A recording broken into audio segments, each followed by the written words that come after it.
Hello, thank you for joining me for the Global Stampin Video Hop. This month's theme was to use pretty papers, so I'm going to be using this Abigail Rose DSP. I've just cut off the corner from this floral paper and I'm fussy cutting out this design, which gives me this nice centerpiece. And I'm just going to choose some other papers to make up my card. I love this paper for the background and I wanted to incorporate this nice pink stripe also. So I'm cutting down the paper initially at 5 3/4 square by 5 3/4, but I do cut it a bit later because I decided I want to add more of a border onto it.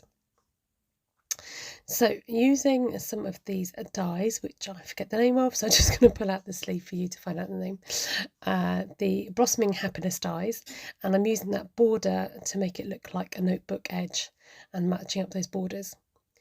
Then with these Organic Beauty dies and the Enchanted Details dies, I'm cutting these dies out that I've shown just now. So this is on a rose gold paper, and then I've used basic grey and some grey granite for the sprigs, and then that lovely rose gold to cut out a few leaves. Then I'm going to cut down my paper to 5.5 inches by 5.5 inches. Then I'm going to create a tear down this pink stripe just to make it look a bit more vintagey and a bit more worn.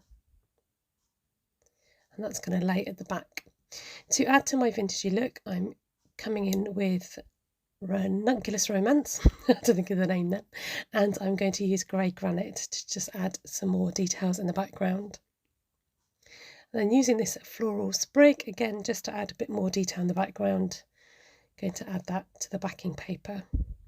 So just kind of guesstimating where this is going to go, just so that it will show through once I've put the florals and the other bits on the design.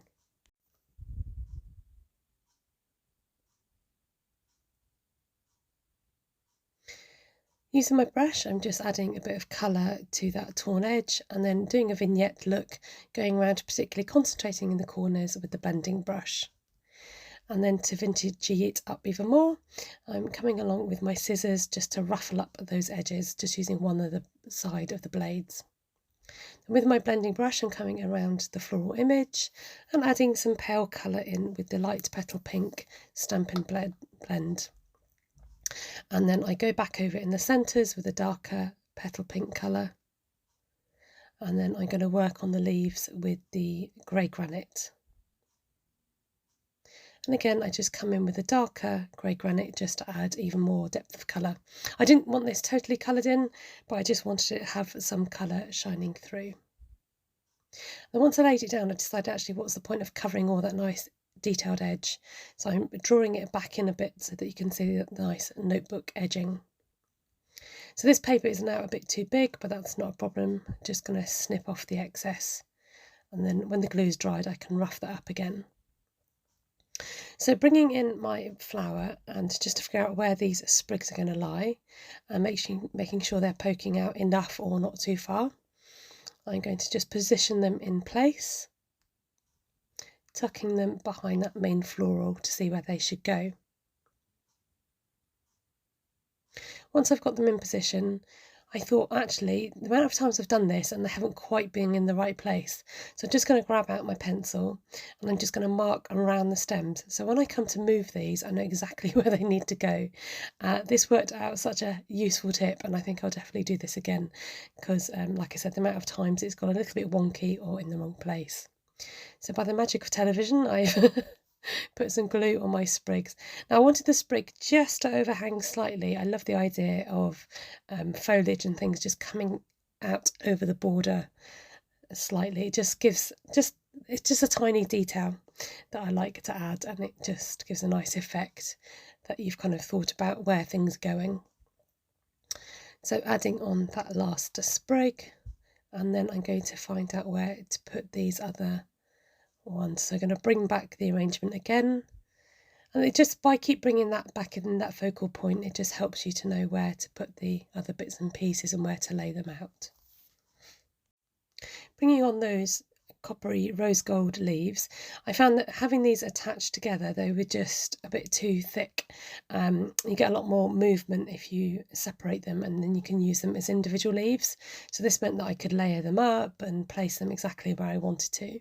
And even with this last one, I decided I only needed one leaf. 2 was a bit too many. So I'm glad that I went ahead and cut those up. It just makes the flower arrangement look a bit more organic as well. Something was lacking in this corner, and I was just like, yeah, that's what I need. Just a little postmark stamp down in that edge there. I don't know, you know when you think something's missing. And then coming in with some splatters with my Stampin' Blend, and then going to attach this lovely hanging shape across the top. So the idea is that the border is going to be cut off. So I've put some glue on here already, and I'm just going to cut around the edge, taking off the excess. So giving this a good press down and then trimming the edges. So there's only little bits that attach this to the border. So if you stick first, cut later, this works really well. And you've got this lovely kind of hanging, almost like a hanging necklace. So I've cut a piece of 5 3/4 of Very Vanilla, and I'm just inking up the edges just to take away that starkness of that vanilla card. And I'm coming in to layer on that piece of paper. And then I'm going to give the florals the dimensional treatment. It's just nice to have this focal piece popping up onto your card. So using the bigger foam pads just to fill in that space in the centre, rather than using up lots of little foam pads. And then just carefully position that into place.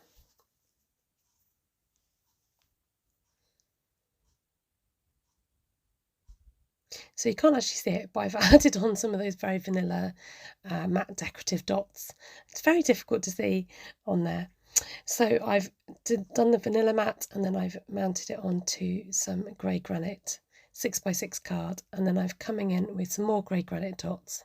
Then I had the idea of doing a tassel with this lovely Hessian ribbon, so I stuff it under there with a glue dot, and amazingly I managed to get it in. It just added this extra little frill, a little detail to the card. So I'm really pleased how this turned out. I hope you enjoyed watching the video, and please do check out all the other projects that people have made with the Video Hop under the theme of pretty papers. Take care, God bless, enjoy your day. Don't forget to subscribe if you're not already.